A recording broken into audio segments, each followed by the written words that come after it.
This is Mike from Realistic Sustainability. One of the questions I hear most is, what is sustainability? Can it be defined? Well, of course it can.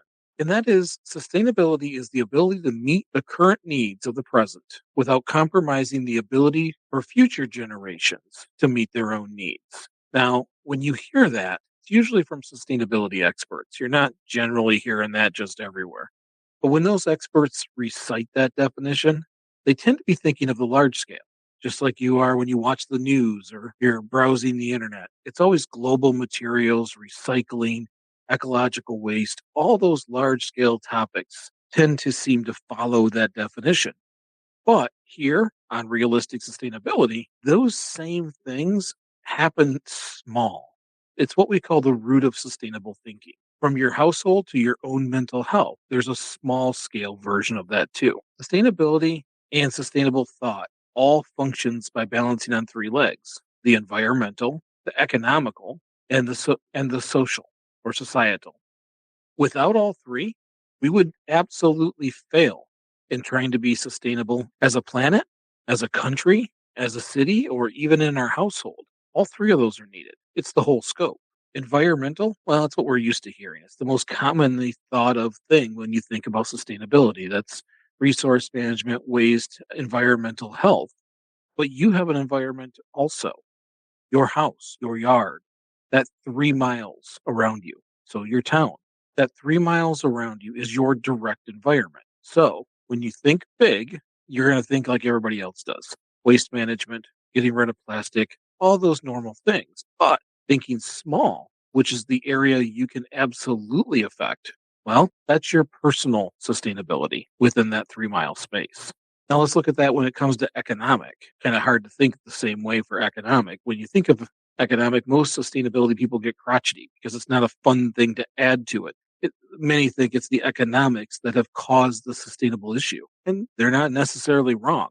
But it is an important portion of sustainability because, especially in the United States, if you're going to be in a capitalist country, you have to find a way to appeal to those capitalists also, or they won't change a thing.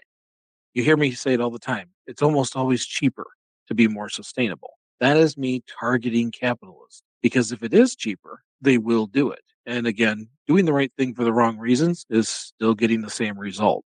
So we got to make sure that everything that we work on is economically viable because then it can actually move forward.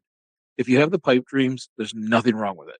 But it's really hard to get it to move forward, especially in the United States, if it's not economically viable. Now, on the flip side, your own household. Let's say things you're doing are causing financial distress, or you're unable to pay your bills because you're doing more local sustainability actions with your funding. Well, that's not sustainable either. You still have to maintain your household. You'll have to either spend less or make more to be able to manage that. So always balance it out to the best of your ability. That could bleed into your societal side, which, by the way, third leg, societal. On a large scale, that makes sense. It is a social contract. Basically, companies aren't supposed to damage the environment that employees live in or the employee themselves, because if they do that, they will lose their employees and their ability to make their widget. Historically, that was not true in the beginning. It became true in the middle. And I think we're losing that truth these days. Companies are becoming more and more detrimental to its surroundings and failing to manage their social contract with their employees and those in their community. But it isn't just that, it's your community or your family. Depends on the size. When I think of sociology, that's the science of large groups, that's societal. But also think of that society side as you and your family. That is using sustainable thinking to protect your mental health or be able to create mental gymnastics that help you stay calm and mentally fit. All of these are important from the large scale to the small scale. This is why realistic sustainability is around, not just to explain the big things that are happening or challenging our planet, but the small things that we can face in our 3 miles, in our circle, what we can do. It's all sustainability. And that's why we do this.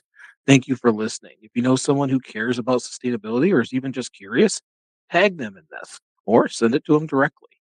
And always, please feel free to share and don't forget to like and follow. Thanks.